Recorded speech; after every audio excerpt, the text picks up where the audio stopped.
একদিন এক দরজার সামনে দিয়ে আটিরা, অর্থাৎ আন্দায় রাইত রাস্তা বা আটিরা আখতা হলেন ছোট্ট ছোট্ট বাচ্চা ইন্তরা হত করে খাড়া হয়ে গেছেন রাস্তা, ছোট্ট বাচ্চা ইন্তরা। মা মা গো খাইতাম না নি গো মা, পেটর বুকে তো অবস্থা শেষ। মা খানি দেও, পেটর বুকে আর সহ্য আর না। হযরত ওমর হুট করিয়া খাড়া হয়ে গেছেন রাস্তা, অত রাত গুনতি রে বাচ্চা ইনতে মা হইয়া খান্দুন খাইবেল। মায়ের জবাব দে বাচ্চা ইনামার ঘুমাই যাও, আমি মায়ের রান্না করতে আছি, খানি রেডি হইলে তোমরা রেখা পাই বাবা। বহু সময় বাদে আরবার বাচ্চা ইনতে মা গো খানি কি রেডি হইতো না নি গো মা। হযরত ওমর রাদিয়াল্লাহু তাআলা নি উনয়ন মায়ে কয় বাচ্চাইন ঘুমাই যাও, আমি মায়ে খানি রেডি হইলে তোমরা তুলিয়া খাবাইমু। এইভাবে বারবার কথাটা রিপিট হইতে থাকে। সাইয়েদুনা উমর রাদিয়াল্লাহু তাআলা গরর বারাতনে গরর ভিতরে দিয়ে একটু উগি দিয়া চাইতে থাকেন, দেখেন যে আল্লাহর বান্দি একটা ডেগর খড়াই, একটা ডেগরে বা খড়াই রে চুলার উপরে রাখিয়া পাথরে রাখছে ডেগর মাঝে, আগুন দি জাল দে। উদ্দেশ্য হইল বাচ্চাইন ধরে কইতাম যে রান্দিয়ার মূলতে কিচ্ছু নাই, বাচ্চাইন বিরক্ত হইতে হইতে বাচ্চাইন ঘুমাই দিবা। চকুর পানি মুছে, চকুর পানি মুছে আর পাথর জাল দে। হযরত ওমরে বুঝিলাই আসলে বাচ্চাইন কিন্তু মিথ্যা প্রবুদ্ধিতে আছে। আন্দাই রাত দৌড় আরম্ভ করছিল, মদিনার গরিব পল্লীতনে মসজিদে নববীর দিকে দৌড়ানি শুরু করই। আর নিজরে নিজে ডাকিয়া কইল উমর, ও উমর, হাসরের ময়দানে যদি এই গরিব বেটি আল্লাহর কোর্টে বিচার দে, জবাব কিতা দিতাই রে উমর। নিজে নিজে খালদি খালদি দৌড় আরম্ভ। সরকারি গুদাম বাইতুল মাল গিয়া হামাইছেন। দারোয়ান রে কইন, দারোয়ান রে একটা খানির বস্তা, আটার বস্তা আমার খান্দ তুলিয়া দে। হুজুর আপনি তো ইসলাম জাহানোর খলিফা, আপনার খান্দ আটার বস্তা খেনে দিম, আমি দারোয়ান তো আছি। না রে দারোয়ান না, আমার খান্দ আটার বস্তা তুলিয়া দে। হাসরের ময়দানে এই মহিলার বিচার তো নে আমারে বাঁচতে হইব। নিজর খাল দে খাদ্য রুটি লইয়া এই আল্লাহর বান্দির দরজাতে মা মাগো দরজা খান খুলো, ভিতরে তো নে আওয়াজ হয়, বাবা দয়া করি দরজা তো নে হরিয়া যাও। মা দরজা খান খুলো। আল্লাহর বান্দিয়া কয় আল্লাহর ওয়াস্তে এই দরজা খান চালিয়া যা, এই ঘরে কোনো খারাপ মহিলা নাই।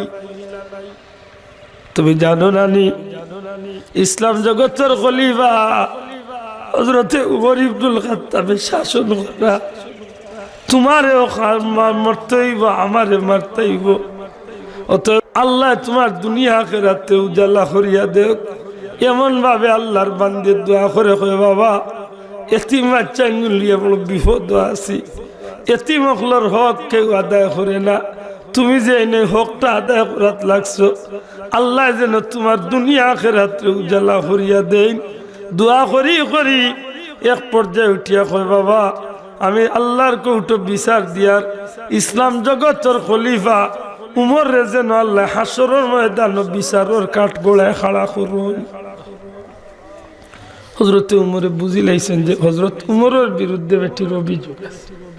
কইলাম মা তুমি উমরের বিরুদ্ধে অভিযোগ দিব না, একটা এতিম হিসাবে আমার হক আছে, আমার বাচ্চা তোর হক আছে।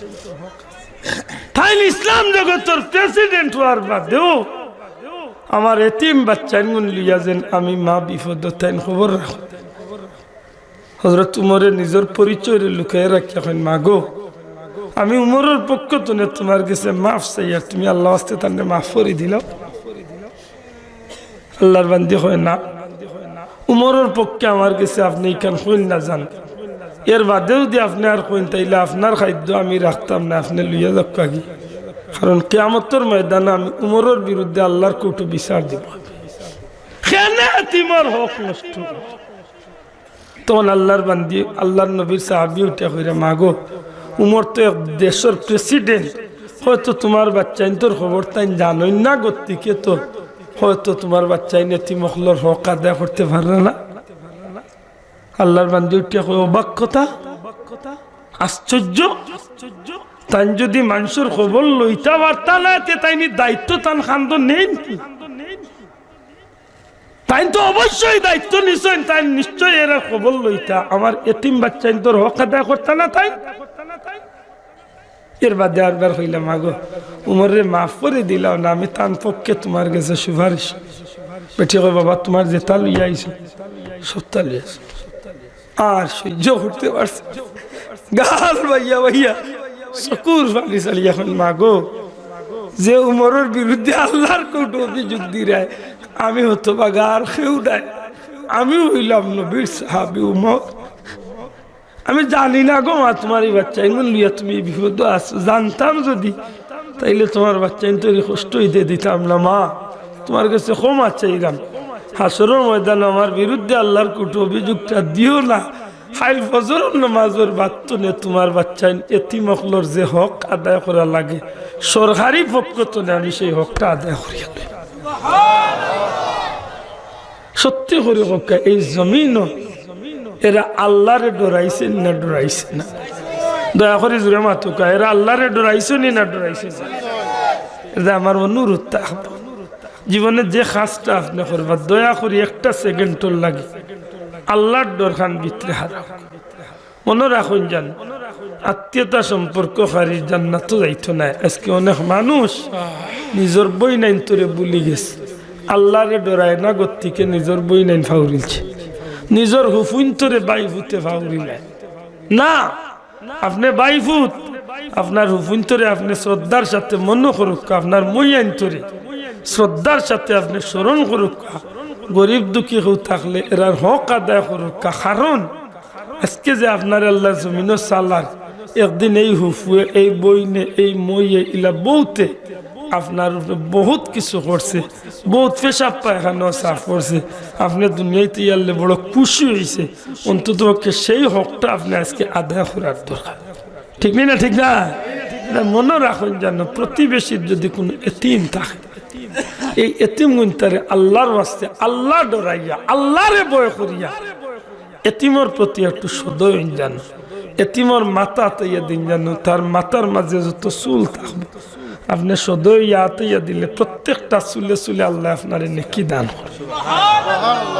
বিশেষ করি বিশেষ দিন হলো এতিম মিসকিন হলোর একটু আন্তরিকতার সহিত কদর করেন যান। আর আপনি একবার নিজের বিবেকরে জিকাইন জানো, আপনার বাচ্চা আজকে যেটা আপনার গেছে সার একটা আপনি পূরণ করলা, আজকে তার বাপ থাকলে আপনার গেছে আজকে হেসাওয়াত লাগলো না। কথা ঠিক না? আপনার দিল যদি আজ আমার বুয়াকে কইছে চকলেট খাইতো আর আমি চকলেট নিছি, খুশ হয়ে গেছে। আমার বুয়া কইছে কেক খাইতো, কেক নিছি, খুশ হয়ে গেছে। ই বাচ্চাকে কইবার জায়গা নাই তার বাপ দুনিয়ায় মাতই না নাই। অতএব মনে রাখুন, জানো যে আপনি যদি দয়া করিয়া এই বাচ্চাগুর অভিযোগটা না খোয়াতেও যদি আপনি একটু আগুয়া যদি করেন, আপনি যে আদায় করছেন এর লাগি আল্লাহ আপনার দুনিয়া আখিরাতের সব হাজত সকলরে পুরা করে দিবে। আল্লাহ আমরা তৌফিক দিতা হোক, আমিন। আমার বাঙ্গা গুলা দিন ইলমা মানুষ কিছু মাতিলাম, আল্লাহ আস্তে বলবে তুমি মাফ করেন, জানো চেষ্টা করেন, জানো জীবনের প্রত্যেকটা ক্ষেত্রে আল্লাহরে ডরাইতে রাজি আসিনি হোকা ইনশাআল্লাহ। দয়া করে হোকা ইনশাআল্লাহ। আল্লাহরে ডরাইলে দুনিয়া আখিরাতে আল্লাহ বদলাইয়া দিব। অর্থাৎ দুনিয়ায় তো আপনি ইজ্জতওয়ালা হইবা, হাশরের ময়দানে জান্নাতি হইবা। জোরে হোক আমিন। আল্লাহ তুমি আমরা কবুল করে হোক আমিন। বাকি দেরি হলে ঠান্ডা লাগে। দূরে সে বলকা সাল্লাল্লাহু আলাইহি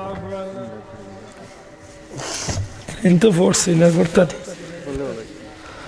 मोहब्बत दुरूद शरीफ का सल्लल्लाहु अलैहि